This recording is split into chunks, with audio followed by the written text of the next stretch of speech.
Because of its wide field of view, using a GoPro for the first time can be very frustrating.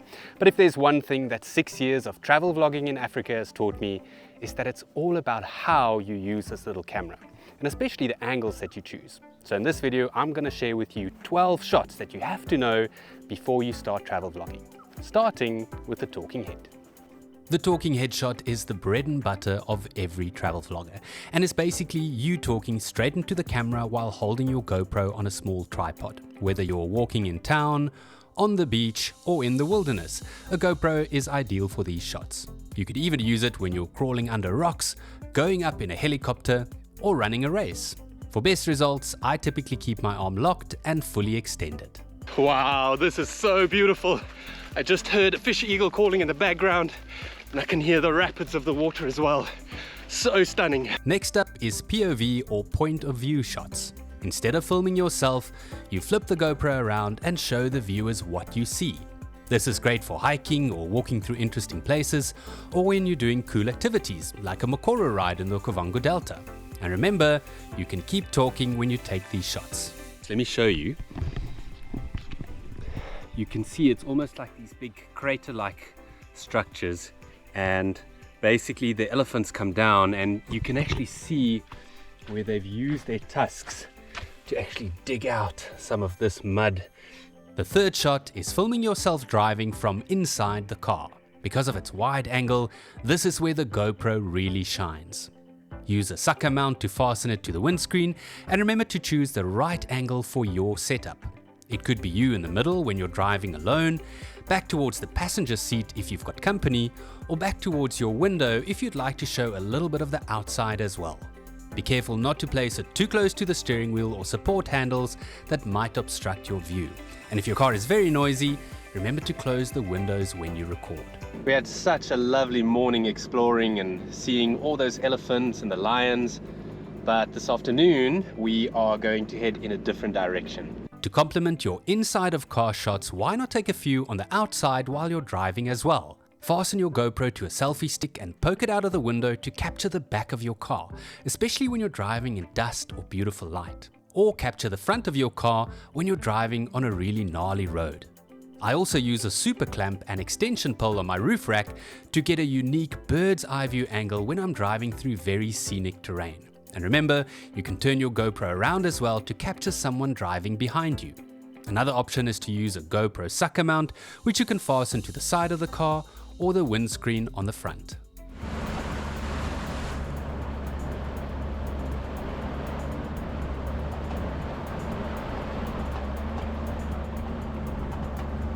Now let's start looking at time-based shots. The fifth shot is a classic time-lapse shot. This is where the GoPro is stationary and it records movement over a long period of time to create a short action-packed clip, like setting up a campsite, working on the computer, or filming the clouds go by. The longer the time-lapse interval you select, the quicker the movement will be. A time-lapse is a fantastic way to capture something that usually happens very slowly and to show time passing in your video.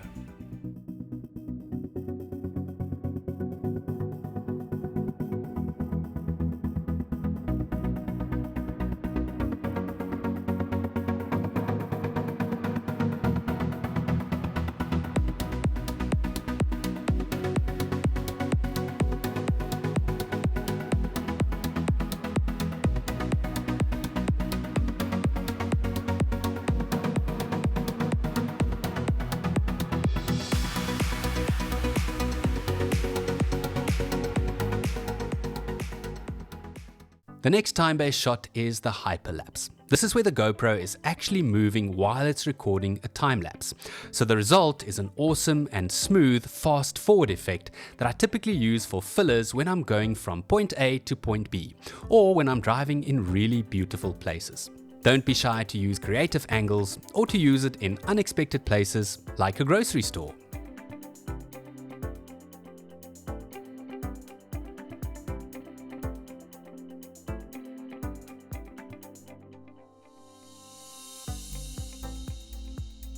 To really take your GoPro footage to the next level, you can try to take some night lapse shots. I say try because this is not easy. You have to get your settings spot on, and I'll leave a link to some other videos that cover those in the video description. Capturing a night lapse of the Milky Way is the ultimate way of showing time passing at night. If you want to take it a step further, why not switch over to Star Trail mode, which automatically stitches the frames of a night lapse together to form the most amazing moving star trails in the night sky. You need the perfect moonless, clear sky conditions for this, along with a lot of trial and error. But believe me, it's worth it. Another thing I love about my GoPro is that it's waterproof, which means I can safely use it close to or even underwater. Newer models of GoPros are completely waterproof and don't even need an external housing. Just make sure that you either have it tied to your wrist or that you have a floating handle. Otherwise, you might just lose it to the bottom of the ocean.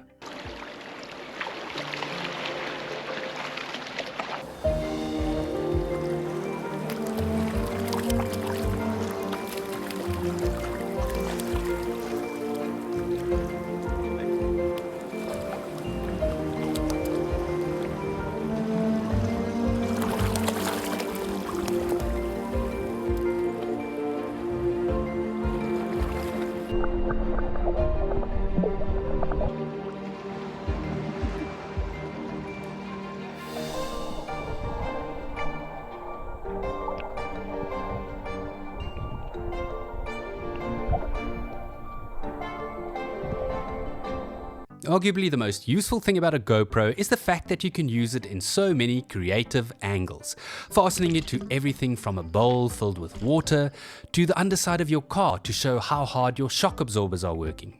Here it's often about finding the right mount for what you want to film, and believe me when I say GoPro will have the right mount. In fact, I buy all of my GoPro equipment at Outdoor Photo in Pretoria East, your one-stop photography store that stocks all your GoPro essentials. And if you don't live close by, hop onto their online store by following the link that I've added at the top of the video description. My favorite piece of GoPro equipment, other than the camera itself of course, is the new magnetic latch mount that allows you to quickly clip in and out of different support mounts. For instance, I keep one on my small vlogging tripod and on my windscreen, allowing me to quickly swap around when I jump in and out of the car. But back to creative angles. You can drive over your GoPro, stick it out of the car window, or put it on the ground and run over it to create an awesome sequence.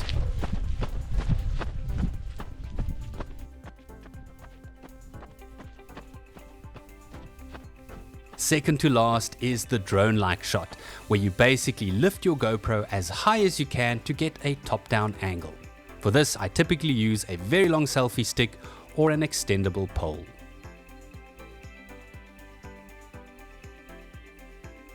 Last but definitely not least, I use my GoPro to take plenty of B-roll. In other words, filler shots that help me to tell a story.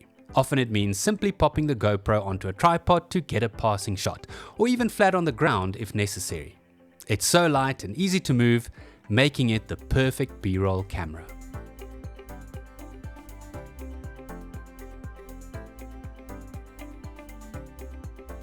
I really hope that these tips helped you and that they give you some ideas and inspiration for your next big adventure. Now, I'm currently en route to 100,000 subscribers, so if you enjoyed this video, please leave a like and click the subscribe button as well. A massive shout out also to everybody that supports me on Patreon.